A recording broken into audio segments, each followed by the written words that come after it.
Queridos, a gente está na nossa série Sermões de Páscoa e a gente está refletindo sobre esse evento importante a cada domingo deste mês de abril. Os domingos deste mês a gente vai ver sobre isso.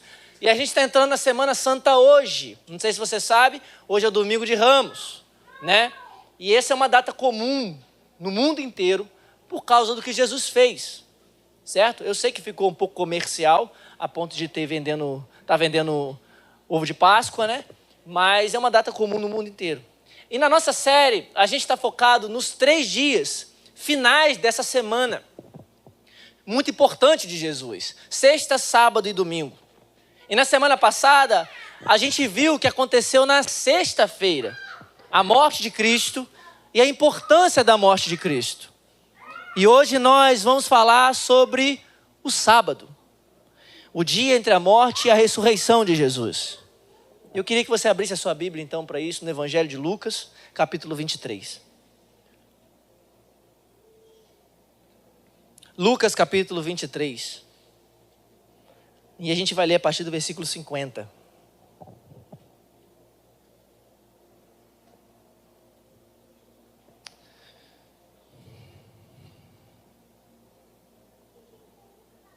Você que não está com Bíblia, será projetado aqui atrás, para você poder acompanhar a leitura.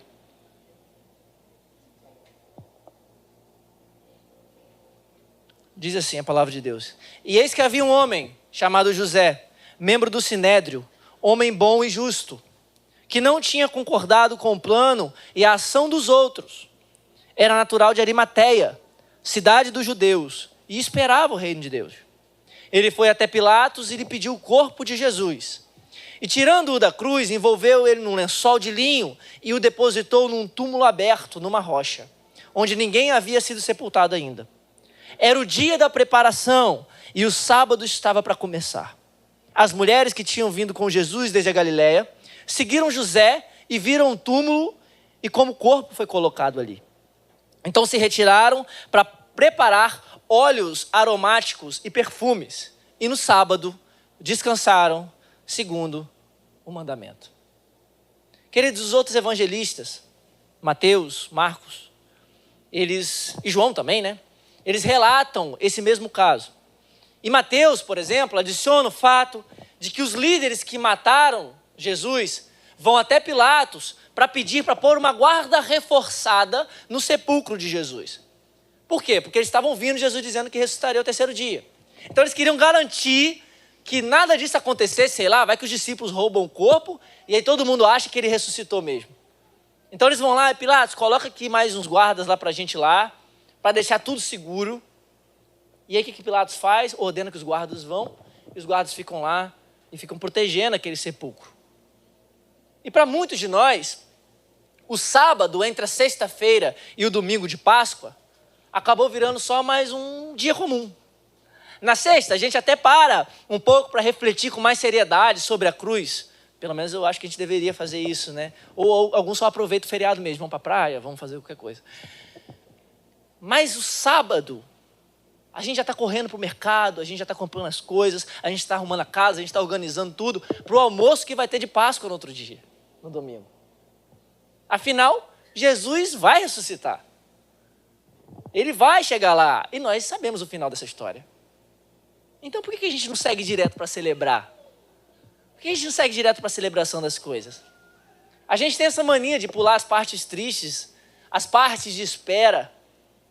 E quando a história é conhecida ainda, a gente tem a tendência a passar rapidamente pelos momentos difíceis, só para alcançar logo a parte boa. O desfecho que é alegre. Mas mesmo sem querer, a gente acaba deixando de lado a beleza, a profundidade da jornada, do processo, da história como um todo. Por quê? Porque a gente pula direto para o fim. A gente costuma celebrar a morte, a ressurreição de Jesus hoje. E a gente lê a Bíblia como quem está lendo uma história já amada. E aí o que a gente faz? A gente já corre para o domingo.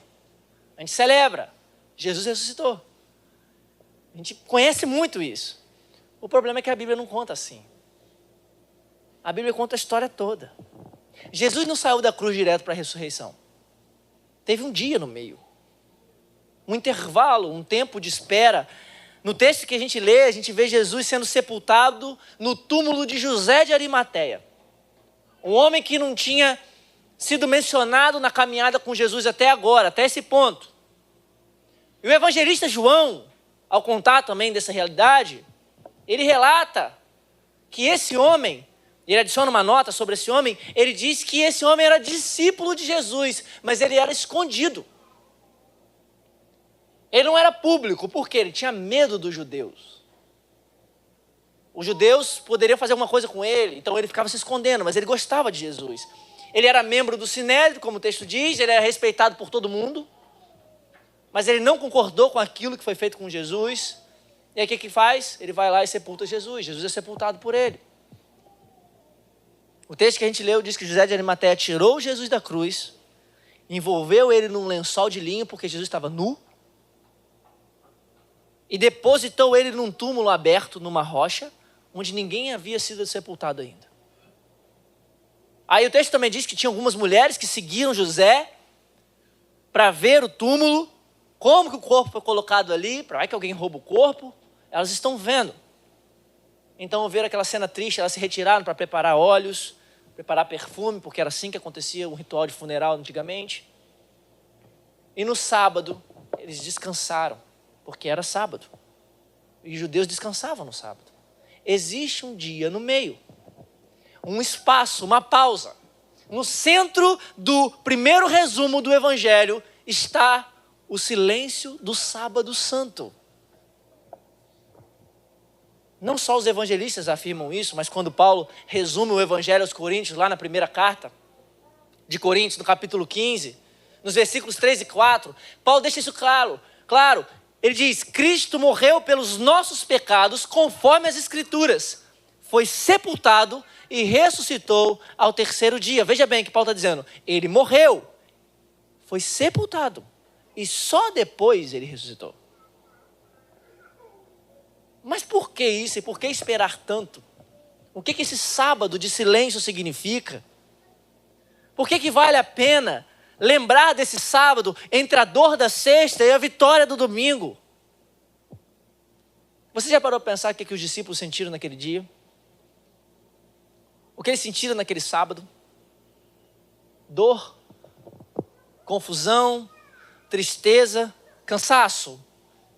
Um tipo de esperança meio que misturado com a dúvida. Será que eles pensaram que os últimos 3 anos que eles viveram com Jesus foi em vão? Ou seja, eles desperdiçaram a vida deles porque eles deixaram tudo para seguir Jesus. Uma vez Pedro fala isso com ele. Será que foi em vão isso? Eu desperdicei tudo. Será que eles sonhavam com algum tipo de milagre que poderia acontecer nesse processo? E antes da gente se lançar com alegria no domingo de Páscoa, é importante a gente parar para lembrar desse sábado. Pensar no silêncio, na incerteza, na espera. Porque esse dia que aparentemente é parado para a gente, também faz parte da história. E vou te falar, ele tem muito para ensinar a gente. Muito. Porque é ali, naquele silêncio, no medo, na incerteza, no meio da escuridão, que muita coisa começa a mudar dentro da gente. E não sei se você sabe, existe muita controvérsia teológica sobre o que aconteceu nesse sábado.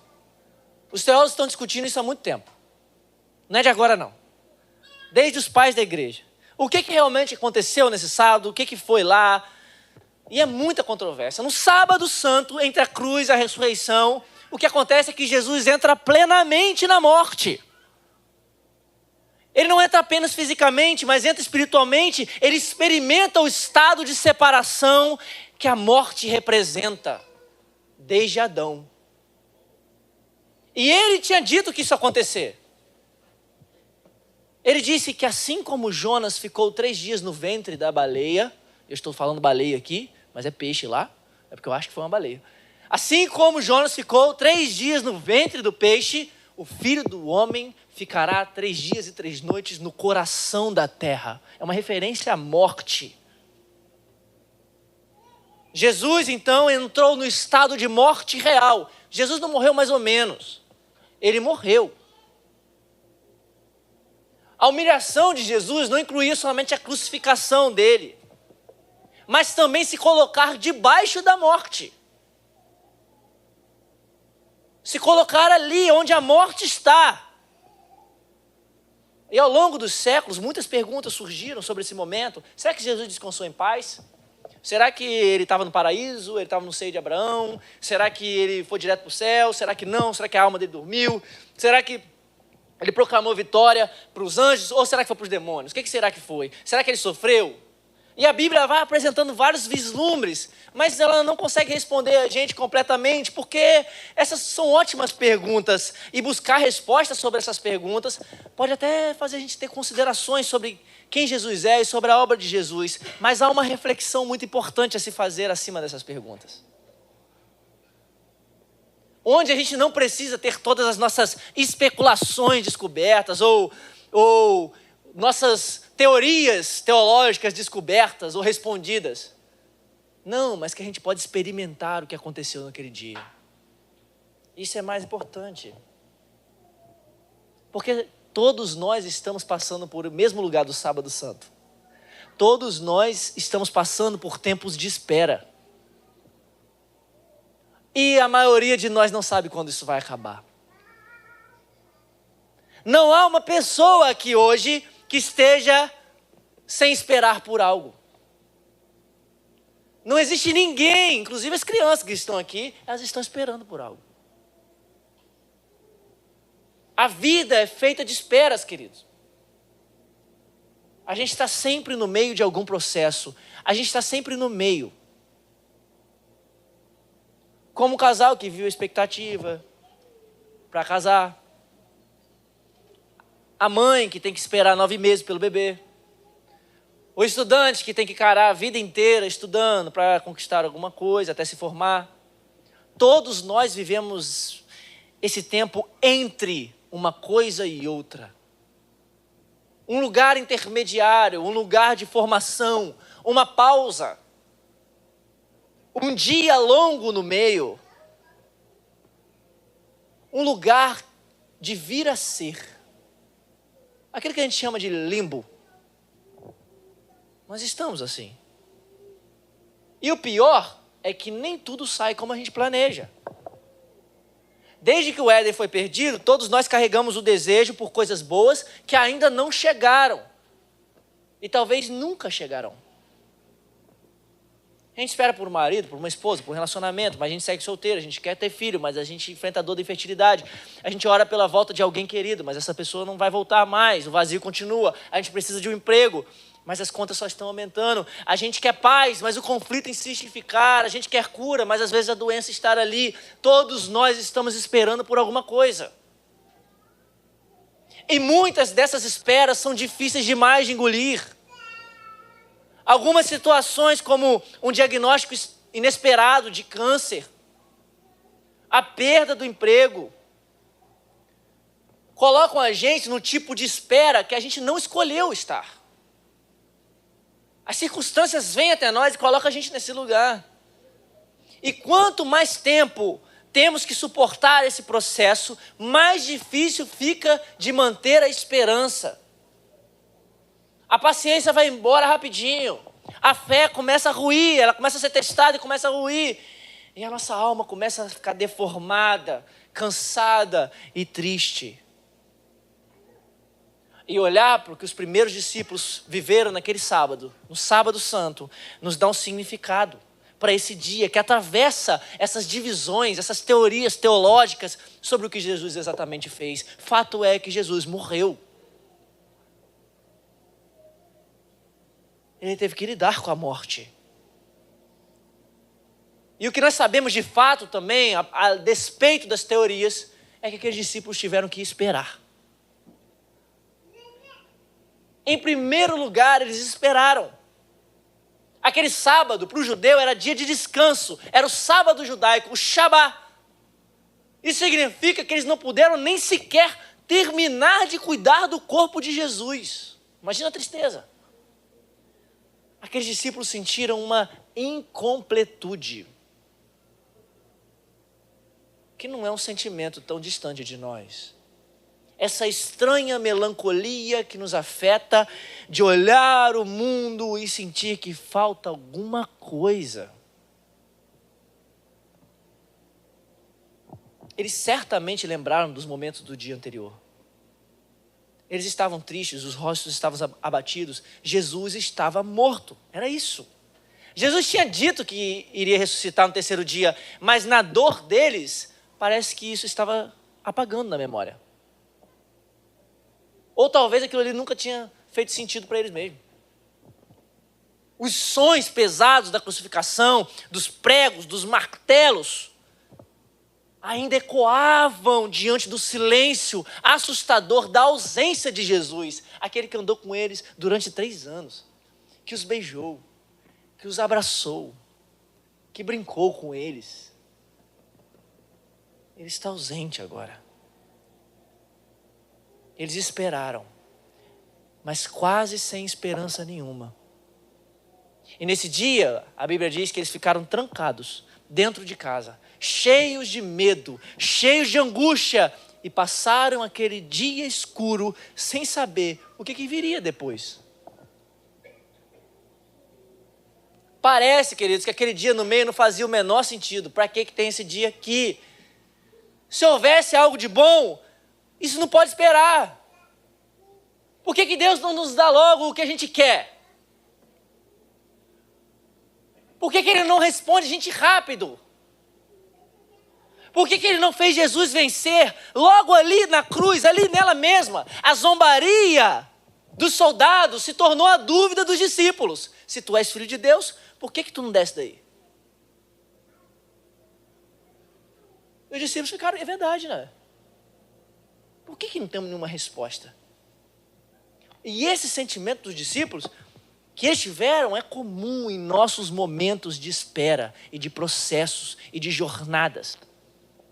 A gente anseia por propósito, por resolução.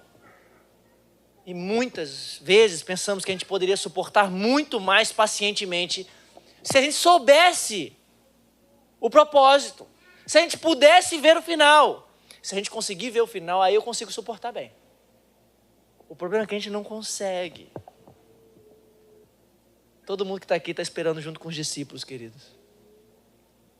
Vivendo um ponto da história em que nem tudo está claro, nem tudo está certo. A gente quer ver o final, entender como tudo vai se encaixar, como quebra-cabeça vai se fechar e vai terminar aquilo ali. A gente quer isso. Quando a gente enfrenta a morte, ou quando a gente enfrenta a morte, não a nossa, mas a de algum ente querido, a gente tem os mesmos sentimentos. Não importa quão forte seja a nossa fé, cada um de nós experimenta a pontada da separação profunda do amor. Nós sabemos que não é assim que deveria ser. Nós sabemos que não é assim. Nós fomos interrompidos. Há um sentimento de incompletude e a gente fica sendo assombrado no meio da noite pela pergunta: existe realmente alguma coisa que pode preencher essa incompletude, esse vazio? Esse é um sentimento comum a todo ser humano que está aqui dentro e está lá fora. Mas é exatamente no meio desse sentimento, nesse lugar de processo, nesse lugar de espera, que Deus pode ser quem Ele é de fato. O sábado em que Jesus esteve sepultado não é vazio, não pode ser vazio. E por mais que Ele seja silencioso para aqueles discípulos, Ele está gritando o Evangelho. Aquele sábado prega o Evangelho para nós. Aquele sábado simplesmente grita com um megafone o Evangelho para nós. Porque o sábado santo nos conta que Jesus entrou na morte, permaneceu morto, e o intervalo foi longo o suficiente para que ele provasse a morte e experimentasse as dores de estar nas garras da morte. O sábado santo nos conta que ele entrou completamente na terra de que ninguém sai definitivamente. Até hoje, ninguém saiu de lá. Ele assumiu para si a grande solidão da morte, como parte da sua redenção. E surpreendentemente, essa é uma grande notícia para nós. É a melhor notícia do mundo. Porque mesmo sem saber cada detalhe, o valor daquele sábado permanece. Jesus desceu até o ponto mais profundo da condição humana. Ponto este que todos nós que estamos aqui um dia iremos enfrentar. A morte. Por uma razão, queridos. Para que nenhum de nós que está em Cristo possa passar por ela sozinho. O sábado santo reafirma ainda mais a promessa daquele salmo, de que ainda que eu ande pelo vale da sombra da morte, não temerei mal nenhum, porque a tua vara e o teu cajado me consolam.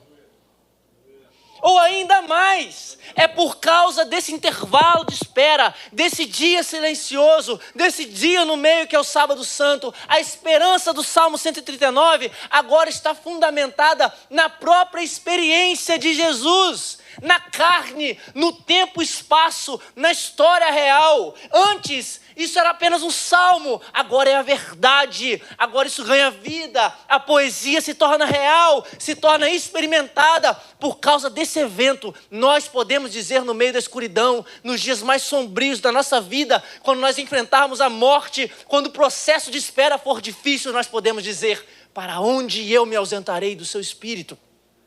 Para onde eu fugirei da tua face? Se eu subo aos céus, lá estás. E se eu colocar a minha cama no mais profundo da terra, no abismo, no Sheol, tu também lá estás. Se eu digo, as trevas com certeza me cobrirão, e a luz ao redor de mim se fará noite, até as próprias trevas não serão escuras para você. E a noite é tão clara como o dia para você. Para ti, as trevas e a luz são a mesma coisa.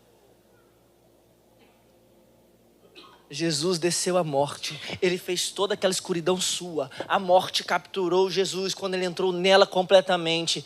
E assim como Jesus levou os nossos pecados, ele também tomou a morte solitária, que era nossa, como a dele.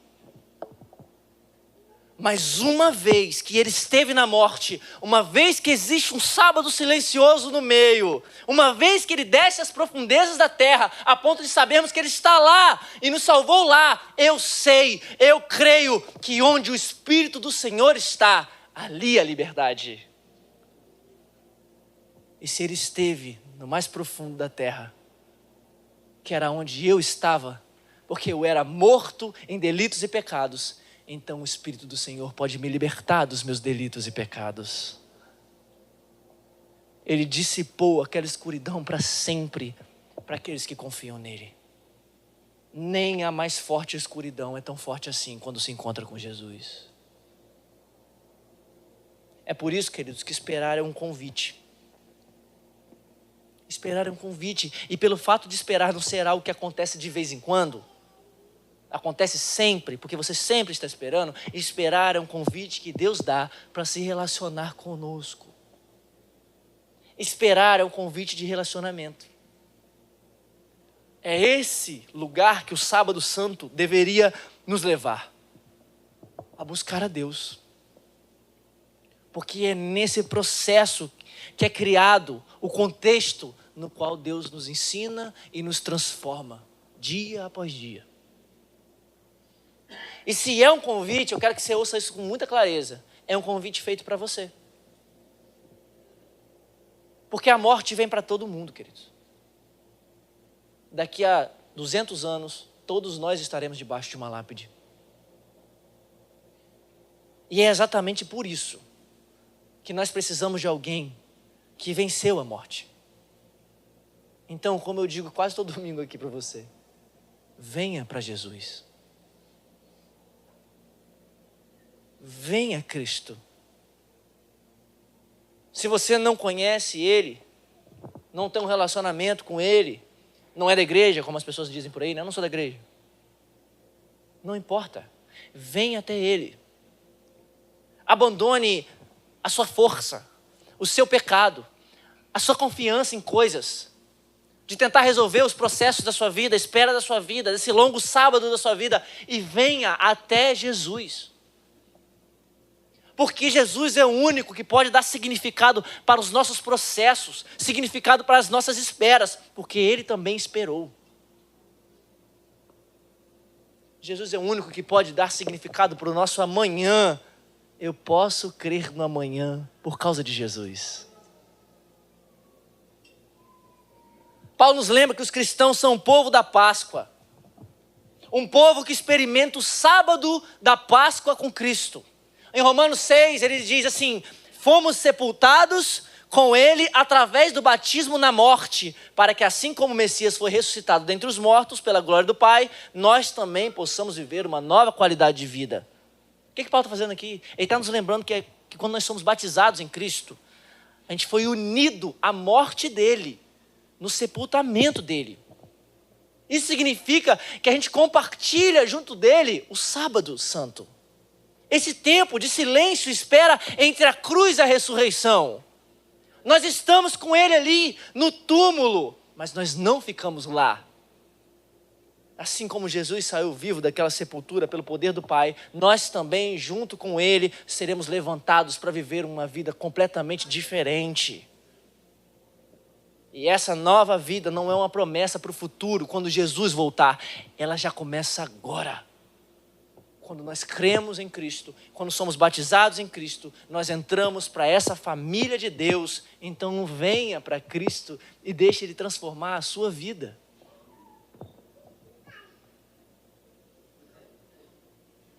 Se você não tem esperança do que pode acontecer no futuro, é porque você precisa de ressurreição. Mas não tem como experimentar a ressurreição sem morrer. E há uma forma de morrer saudavelmente: ser sepultado com Jesus. Porque aqueles que foram sepultados com Cristo ressuscitarão com Ele também. Se você é um cristão, alguém conhece a Deus, alguém que está na igreja há muito tempo, a pergunta que eu tenho para você é: como que você vê o seu processo? Como que você vê a espera na sua vida? Como que você vê a morte? Como que anda a sua esperança? Você vive tentando dar o seu jeitinho sempre? Você sempre tenta controlar as coisas? Como que você vê Jesus? Ele tem muito valor para você? Como que são essas coisas? Porque é no sábado santo, é na dor da espera, no meio do processo, que os discípulos que diziam amar Jesus se esconderam. Foi nesse período, nessa espera, que aqueles que diziam: nós te amamos muito, nós te seguiremos até o fim, se esconderam com medo. Como que você vê a espera? E digo mais, é nesse mesmo lugar que os discípulos que estavam escondidos antes, como José de Arimateia e Nicodemos, como João diz, que tinham medo de seguir Jesus por causa dos judeus, eles apareceram publicamente dizendo: agora eu vou ter que mostrar. Aqueles que diziam amar se esconderam, e aqueles que estavam escondidos se apresentaram. Como que você vê o seu processo? Jesus se torna público na sua espera? Ele é visível na sua espera? Você consegue mostrá-lo no seu processo da vida que você está passando? Porque esse que é o poder do Evangelho deve fazer conosco. Nos movimentar para isso. Não importa quantos anos nós estejamos aqui nesse lugar. O Evangelho precisa nos renovar. Pense em José de Arimateia, queridos. Entre na casa dele naquele dia. Já parou para pensar? Ele chegando. Aí a mulher dele fala assim: já está quase entardecendo já, né? E ele atordoado, olhando para algum lugar, dizendo: eu sei, é verdade. E alguém precisa fazer alguma coisa. E ela diz: fazer o quê, doido? Fazer o quê? Ela retrucando ele: você está maluco, né? José, não é isso que eu estou pensando não, né, José? Não, peraí, José. Você enlouqueceu, porque, José, isso vai acabar mal para você. Isso vai acabar mal para vocês, vão te perseguir, José. Não, mas eu tenho que fazer alguma coisa. José, isso vai dar muito ruim para você. E José, que isso? Qualquer coisa, o corpo vai ficar lá. Daqui a pouco vai vir uns corvos mesmo, vai comer o corpo dele. Deixa lá. Ninguém vai notar isso. Aí José responde: justamente por isso que eu tenho que fazer alguma coisa. Alguém tem que sepultar aquele homem. E ela pergunta: e você vai enterrar esse homem aonde? Você vai abrir um buraco na terra? Aí imagina ele falando assim: não, no nosso túmulo. Na nossa sepultura que eu comprei aquela vez. No nosso túmulo? É, no nosso túmulo. Mas ele foi feito para nós dois, a nossa família. Agora não é mais. Agora eu vou dividir a minha sepultura com ele. Agora eu vou ter que fazer isso. E ele sai maluco, vai até Pilatos. Pilatos já estava meio bêbado. Depois de ter um monte de sonho, a mulher dele tem um monte de sonho com Jesus, tudo que aconteceu lá, que vocês viram na semana passada, na sexta-feira. Libera o corpo. Aí algumas mulheres vão seguindo José, porque José vem, desce do corpo, coloca um lençol nele. Toda aquela cena que a gente já viu em algumas artes. Aí algumas mulheres também sentem que precisam fazer alguma coisa, porque viram aquele homem fazendo. Ou melhor, eu acho que todos eles, pelo menos sabem qual é o primeiro passo para ser dado. Eles não sabem o que vai acontecer. Eles nem imaginam, queridos, eles nem imaginam que ao serem fiéis em algo que parece pequenino e simples, tão insignificante, eles estão sendo preparados para uma missão muito maior, algo muito mais glorioso que eles nem poderiam imaginar que aconteceria. É nesse processo de espera. O nosso chamado para as nossas esperas é esse. Sermos obedientes com fé e oração nas pequenas tarefas que nos aparecem, que estão bem diante de nós. No processo das nossas vidas, mesmo não conseguindo prever tudo que Deus vai fazer amanhã. E eu digo isso, queridos, por uma razão. A vida terrena é um longo sábado de silêncio e dor, de alegrias e tristezas, de espera, de dias bons e dias ruins. A vida é um longo sábado. Em certo sentido, a gente vive vidas marcadas pelo sábado que Jesus ficou sepultado. Esse tempo entre a dor e a vitória final, a gente lamenta a fragilidade do mundo, a gente liga a televisão e só vê notícias ruins. E será que nós mantemos, então, uma esperança inabalável na vitória de Deus? A gente sabe que parece existir alguma coisa mais, mas ainda a gente está esperando. A gente quer a resolução, a gente quer a compreensão plena da história. Mas se nós tivermos olhos para ver, enquanto nós esperamos, nós veremos apenas fragmentos da obra de Deus. Nós não temos o quadro completo. Nós não temos a pintura completa. Mas é nesse tempo do já e o ainda não que nós somos provados, que nós somos refinados, que nós somos transformados, que nós somos amadurecidos. É nesse processo, é nesse meio. A vida cristã é muitas vezes esse longo dia, um tempo de lamento, mas um tempo de esperança e de transformação que a gente nem consegue ver. Eu digo sempre para os meus irmãos aqui, para quem faz parte dessa comunidade, você se lembra como você era 10 anos atrás? Alguns estavam nos piores lugares da vida. Processos que Deus vai transformando a gente gradativamente. No meio disso tudo, queridos, é encorajador saber que o silêncio do Senhor não é igual à ausência do Senhor. Deus não está ausente, mesmo que Ele pareça estar em silêncio. Isso é para que a gente consiga viver hoje com os olhos na esperança de uma coisa, a esperança que o domingo está trazendo. Mesmo que hoje a gente esteja enfrentando os sábados difíceis da vida, o domingo está vindo. Por mais demorado que pareça o silêncio do sábado santo, ele carrega um convite, o chamado de Deus para que os seus seguidores, os seus discípulos, tenham coragem de continuar esperando, mesmo com os olhos marejados de lágrimas. E quantas lágrimas, não?